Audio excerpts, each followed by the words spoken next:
बिहार की जो higher education है वो आजकल उथल-पुथल के दौर से क्यों गुजर रही है? आज हम इसी सवाल की तह तक जाएंगे। देखेंगे कि कैसे राजनीतिक लड़ाइयों और सामाजिक बहसों का एक तूफान राज्य के लाखों स्टूडेंट्स के भविष्य को दांव पे लगा रहा है। शुरुआत एक नंबर से करते हैं। 15। बिहार में 15 यूनिवर्सिटीज ऐसी हैं जिन्हें यूजीसी यानी यूनिवर्सिटी ग्रांट्स कमीशन ने अपनी डिफॉल्टर लिस्ट में डाल दिया है। अब यह सिर्फ एक नंबर नहीं है, ये एक बहुत बड़ा अलार्म है जो बताता है कि राज्य की हायर एजुकेशन में संकट कितना गहरा है। तो सवाल यह है कि आखिर बिहार की यूनिवर्सिटीज में चल क्या रहा है? मतलब प्रोटेस्ट हो रहे हैं, पॉलिटिकल खींचतान है, एडमिनिस्ट्रेशन एक तरह से ठप पड़ा है। कैसे पढ़ाई लिखाई का माहौल एक अखाड़े में तब्दील हो गया है? चलिए इस पूरे मामले को समझने के लिए हम इसे दो हिस्सों में बांटकर देखते हैं। पहला, सरकार और गवर्नर के बीच का टकराव, और दूसरा, यूजीसी के नए नियमों पर मचा बवाल। साथ ही देखेंगे कि स्टूडेंट्स पर इसका क्या असर हो रहा है। अच्छा, इन टकरावों की बात करने से पहले ये समझना जरूरी है कि ये सब हो कहाँ रहा है। मतलब बिहार की हायर एजुकेशन सिस्टम का माहौल पहले से ही कैसा है। और सच तो ये है कि ये सिस्टम पहले से ही काफी दबाव में है।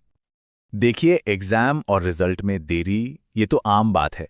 पढ़ाने वाले टीचर्स और दूसरे स्टाफ की भारी कमी है। स्टूडेंट्स और टीचर्स दोनों की एब्सेंटिज्म एक बड़ी समस्या है, और इन सब के ऊपर कैंपस में पॉलिटिक्स हावी है। मतलब ये वो पुरानी दिक्कतें हैं जो सालों से सिस्टम को खोखला कर रही हैं। ऐसे में कोई भी नई चिंगारी आसानी से आग पकड़ लेती है।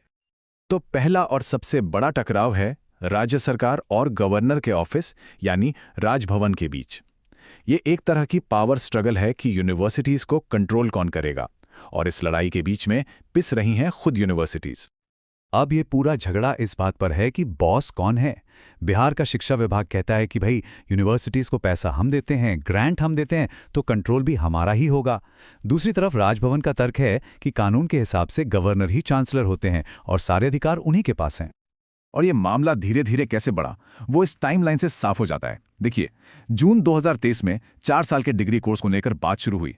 फिर अगस्त आते आते शिक्षा विभाग ने एक वीसी की सैलरी रोक दी, तो राजभवन ने वो फैसला पलट दिया।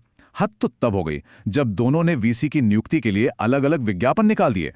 और फिर इस साल फरवरी में शिक्षा विभाग ने कॉलेजों में इंस्पेक्शन शुरू कर दिया, जिसे राजभवन ने सीधा सीधा दखलंदाजी माना। मतलब एक के बाद एक ऐसे कदम उठाए गए जिससे ये टकराव बढ़ता ही चला गया। चलिए अब आते हैं दूसरे बड़े टकराव पर। यह मामला है यूजीसी के नए नियमों को लेकर छिड़ी एक नेशनल डिबेट का। और यह विवाद बिहार में आके और ज्यादा पेचीदा हो गया, क्योंकि ये उस राजनीतिक माहौल में आया जो पहले से ही गरमाया हुआ था। तो ये नियम हैं क्या? दरअसल सुप्रीम कोर्ट के एक आदेश के बाद यूजीसी ने ये रेगुलेशंस बनाए थे। इनका मकसद था हायर एजुकेशन में एससी, एसटी और ओबीसी स्टूडेंट्स के साथ होने वाले जाति आधारित भेदभाव को रोकना। रोहित वेमुला और पायल तड़वी जैसे मामलों के बाद ये मांग उठी थी, और इसके लिए हर इंस्टीट्यूट में एक इक्विटी सेल बनाने की बात कही गई जो ऐसी शिकायतों को देखेगा। अब जो लोग इन नियमों का समर्थन कर रहे हैं उनका साफ कहना है कि ये सोशल जस्टिस के लिए एक जरूरी कदम है। इससे हाशिए पर मौजूद समुदायों से आने वाले स्टूडेंट्स को कैंपस में एक सेफ और बराबरी का माहौल मिलेगा। लेकिन दूसरी तरफ जो लोग इसका विरोध कर रहे हैं उनकी भी अपनी चिंताएं हैं। उनका कहना है कि इन नियमों का गलत इस्तेमाल हो सकता है। खास तौर पर एक नियम जिसमें झूठी शिकायत करने पर कोई सजा नहीं थी, उसे लेकर काफी डर था कि कहीं इसका इस्तेमाल किसी को झूठे केस में फंसाने के लिए न किया जाए। आखिरकार मामला सुप्रीम कोर्ट पहुंचा और कोर्ट ने इन नियमों पर रोक लगा दी। कोर्ट ने कहा कि इन नियमों की भाषा साफ नहीं है, यानी वेग है, और कोर्ट को यह भी लगा कि इनके गलत इस्तेमाल का खतरा है, जिससे समाज में बंटवारा बढ़ सकता है और देश पीछे जा सकता है। कोर्ट ने यूजीसी और केंद्र सरकार से इस पर जवाब भी मांगा है। और जैसे ही ये नेशनल डिबेट बिहार पहुंची, ये कैंपस की बहस से निकलकर सड़कों पर आ गई। स्टूडेंट्स के बीच जबरदस्त प्रोटेस्ट हुए और छात्र समुदाय साफ साफ दो गुटों में बंट गया। एक तरफ थे जनरल कैटेगरी के स्टूडेंट्स जो प्रोटेस्ट कर रहे थे। उनका कहना था कि ये नियम सीधे सीधे उन्हें टारगेट करते हैं। उन्हें डर था कि झूठी शिकायतों की वजह से उनका करियर बर्बाद हो सकता है और उन्हें बचाने के लिए कोई कानूनी रास्ता भी नहीं है। वहीं दूसरी तरफ एससी, एसटी और ओबीसी स्टूडेंट्स के ग्रुप्स थे जो इन नियमों के समर्थन में खड़े थे। उन्होंने सुप्रीम कोर्ट की रोक के खिलाफ भी प्रदर्शन किया और मांग की कि इन नियमों को लागू किया जाए। उनके लिए ये नियम भेदभाव के खिलाफ एक जरूरी सुरक्षा कवच थे।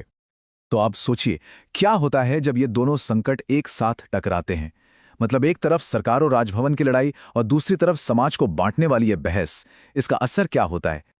नतीजा है कंफ्यूजन और अराजकता।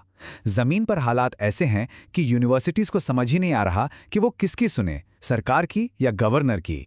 और ये राष्ट्रीय नीतियां लोकल पॉलिटिक्स में आकर उलझ गई हैं। इस पूरे केओस के बीच में स्टूडेंट्स और फैकल्टी दोनों फंस कर रह गए हैं। इसका एक जीता जागता उदाहरण है तिलका मांझी भागलपुर यूनिवर्सिटी। देखिए हुआ क्या। सुप्रीम कोर्ट ने यूजीसी के नियमों पर देश भर में रोक लगाई, लेकिन यूनिवर्सिटी ने उस रोक को ना मानते हुए नियमों को लागू करने का आदेश दे दिया। जाहिर है छात्र संगठनों ने तुरंत इसका विरोध किया और फिर भारी विरोध के बाद यूनिवर्सिटी को अपना ही आदेश वापस लेना पड़ा। मतलब पूरी तरह से कंफ्यूजन वाला माहौल। और ये सब हमें आखिर में एक बहुत ज़रूरी सवाल पर लाकर खड़ा कर देता है कि जब राजनीति और सामाजिक मुद्दों का ये टकराव इतना बढ़ जाए तो बिहार के उन लाखों स्टूडेंट्स के भविष्य का क्या होगा जो बस एक अच्छी शिक्षा हासिल करने की उम्मीद में वहाँ हैं।